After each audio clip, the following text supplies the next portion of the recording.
Mheshimiwa Samuel Arama, I know you may not know me in person, but believe me, once Baba said that you are to be Azimio flag bearer of Nakuru Town West, I really campaigned for you up to the day you are declared the winner of Nakuru Town West.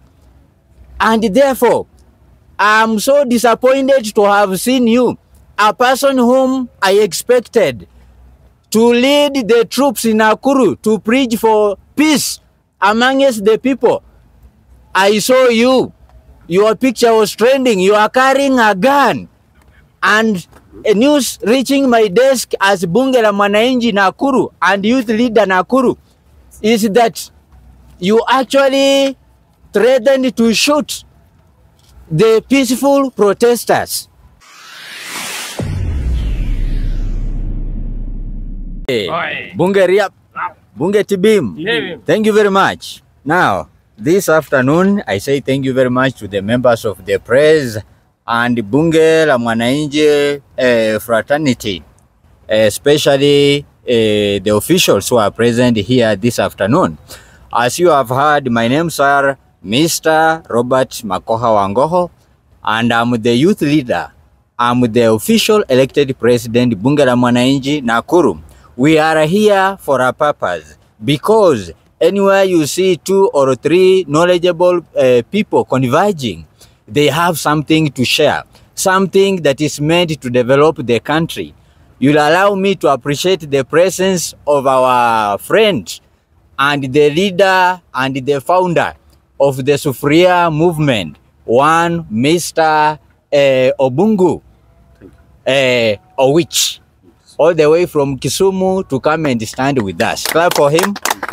Okay, I want to read a very brief statement here, of which I'm going to give my remarks as well about the post-mortem of the recent or the just concluded peaceful picketing and demonstrations that took place in our country, Kenya, as well as the county of Nakuru, where I'm the youth leader, as well as the president, Bunge la Mwananchi, Nakuru County. Now, allow me to begin by saying that we, the members of Nakuru Bunge la Mwananchi, are glad to welcome one of our patrons countrywide, that's none other than Honorable Obungu Sospita Owich. We are proud to be in this kind of association with the movement and ask all Nakuru residents to support the movement, because they are the immediate victims who are affected by the high economic pressure or supported by the regime called Kenya Kwanza.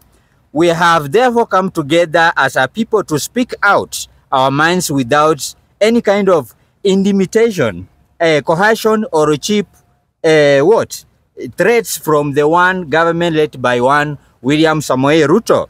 We have come out to condemn the police brutality, torture, and murder of the just concluded protest that took place last week, this week in our county of Nakuru and Kenya at large.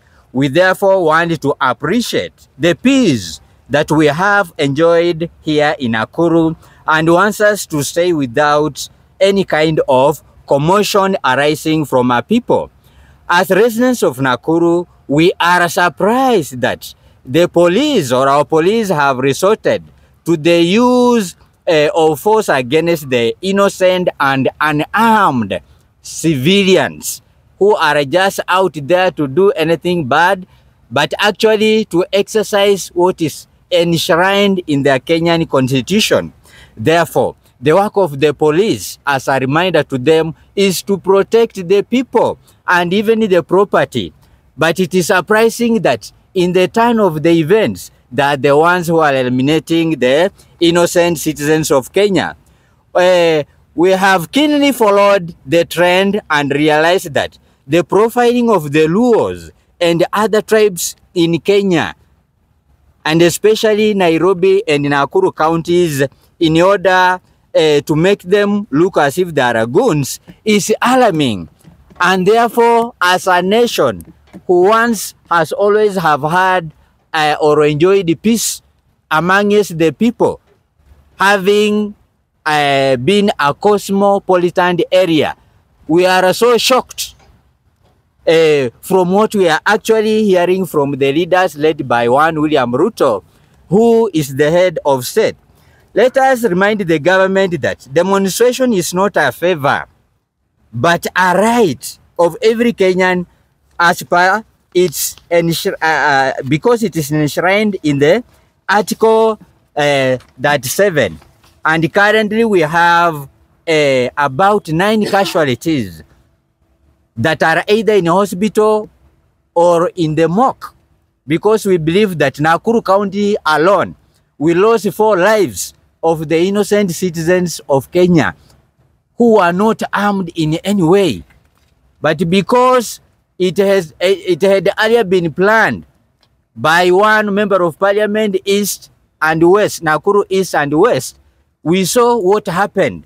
Because in Kenya, we believe that solving a problem is not solved by creating another one. Now, that is uncalled for, and we as Bunge la Mwananchi are not out there to smile and support this kind of brutality. The president must therefore respect the constitution and act accordingly. We want the government to respect the rule of the law and accord the opposition leaders time to put them into check and balance. To finish with, it is unfortunate that the leaders whom we use our resources to elect, the likes of our member of parliament, which I'm not going to fear to mention them, because all of us here saw them stand and speak during the ushering of the Nakuru showground of the year 2023, the agricultural show. Kikaria, Arama, you stood.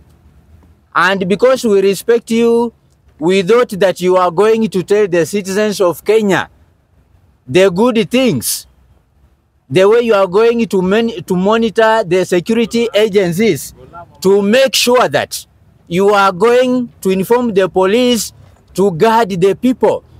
But you shamelessly stood to say that you are going to mobilize alternative goons to come and counter-retaliate with the peaceful people of Nakuru who will be demonstrating. You are not the caliber of leaders whom we should be hearing such like utterances coming from your mouths. This country was torn apart in the year 2007, and the majority of us have not actually done what? Forgotten what our people went through.